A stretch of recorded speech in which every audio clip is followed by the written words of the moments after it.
It's important that you allow the oven to cool completely before any type of cleaning. Once it is cooled, gently rub a soft, damp sponge or cloth along the length of the heating element. Do not use any abrasive cleaning agents. Otherwise, you may damage the metal surface. Cleaning your oven with a 50-50 mix of water and vinegar applied to a microfiber cloth is a natural and gentle way to restore your oven's shine. Now, to clean the splatters, which may have occurred while cooking. Because the inside oven walls feature a special non-stick coating for easy cleaning, choose a mild detergent or spray. Take a soft, damp cloth and apply the cleaning agent to the cloth, not the oven surface, again to avoid damaging the non-stick surface.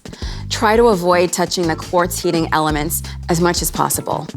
Before plugging your smart oven back into the power outlet and turning the oven on, let all the surfaces dry thoroughly.